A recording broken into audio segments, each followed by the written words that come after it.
first a tour of the pool room. It's scary, but it's fine. Light switches over here. Up here, this is, you don't really need to open this. In fact, I would recommend you don't, because I can't ever do it. I mean, I can't ever do it. You don't need it. Anyway, you'd like to come in here and see. So this is the filter. There's the filter system. And then this is the heater over here. And so the only thing with the heater that you need to know is, and I will take this. Oh, she looks scary, so smart. She opened it. You flip this up.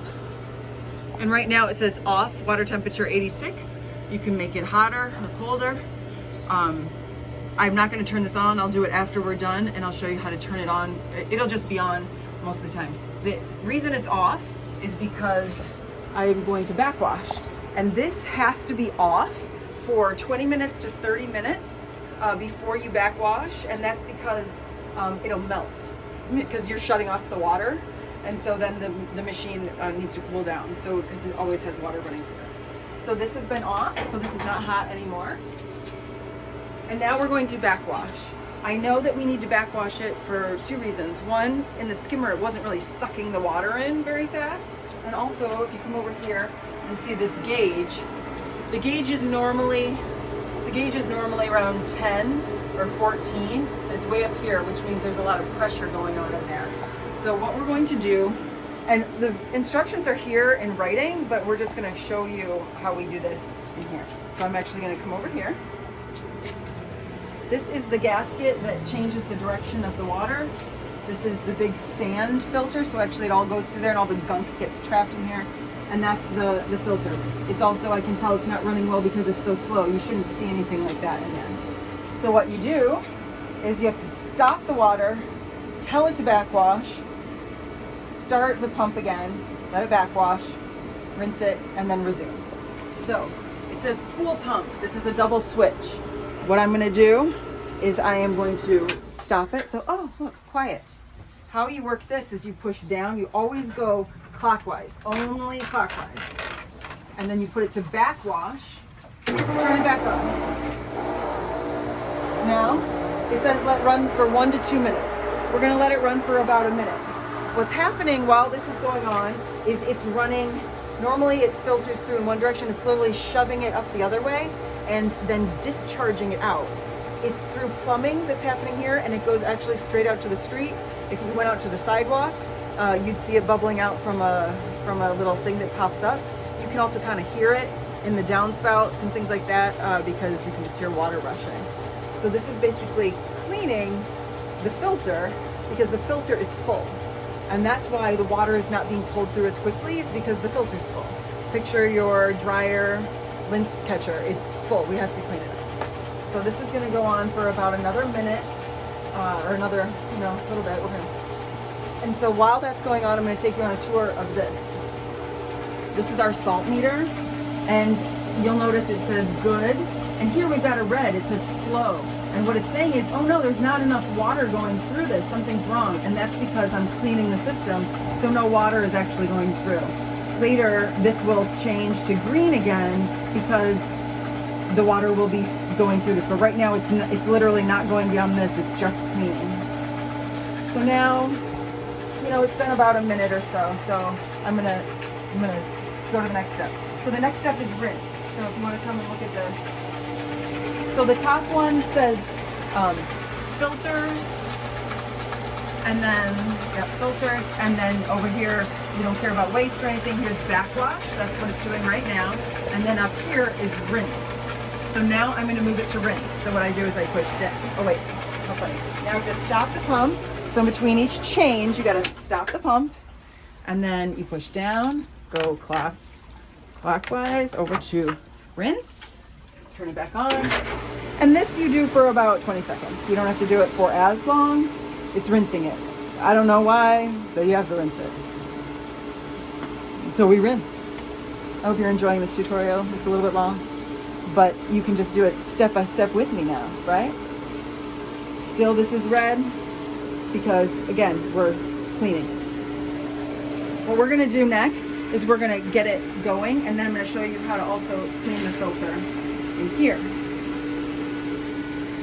So now this is good, so I'm going to stop it, move it back to the top, filter. So this is where it says filter. This is what it's doing. It's filtering all the time. And this is where it normally will live. You leave the filter on 24/7, and now you'll notice it's green again. It's like, oh, it's good. Everything's operating properly. What we're going to do now is, if this is dirty, this is another filter. This is basically another kind of like the skimmer basket. And this pulls water from the main pool drain at the bottom of the pool and the skimmer. So what I'm going to do now is I'm going to stop the flow, and I'm going to actually open that. Now the difference is here, and it's up here on here, is I'm going to close these valves and then shut it off, and that way the water doesn't all suck back into the pool. So what I'm going to do, and this, you have to do this quickly because you don't want to break the pump. You turn these. It's hard to do. You turn them. It makes that sound, and you shut it off. It makes a sound because it was like, oh my gosh, there's nothing to suck. How often do you have to do this part? This part, it depends on how dirty this looks. So when I look in here, there's a little bit of stuff. You don't have to do it every time, but if there's a lot in this basket, and you have to use the hammer, you're not going to be able to do this by your hand. It says open or closed, so I'm going to hammer it open. There it is. So this I would normally not have done, because when you look in there, there's really like not much going on. That's fine. It's not going to move. And then what I do is I come over, and again, oh, excuse all the pool floats. I will hit it, rotate it, hit it, rotate it, hit it, again, just to get it clean. It doesn't have to be perfect. Sometimes I rinse it. You don't have to. So I come back in here. There, when you're placing this back in, there's a notch, and there's a notch. So as you put this in, it's gonna sit down in there. You won't be able to put this on unless it's in the notch. You gotta get this right, and then hammer it. Usually 4 hits, and then you'll hear the water kind of stops. Now I'm gonna turn the pump back on, and then open these.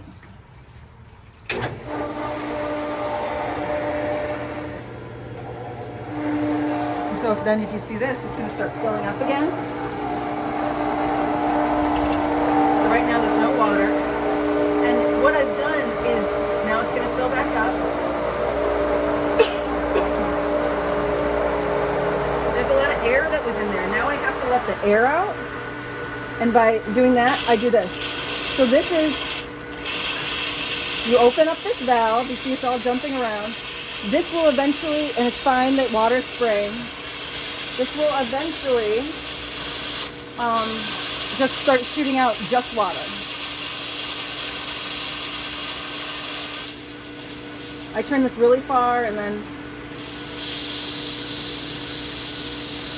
a lot of water. There you go. See, there now it's just a stream of water. Just water. And then you close it back up. Now if you look at this gauge, see how it's like at 15? That's because it's running smoothly. So if you look down here, you see there's hardly any water and it's moving fast. Let's just run back real quick and look at the skimmer, and you'll see what it really should look like.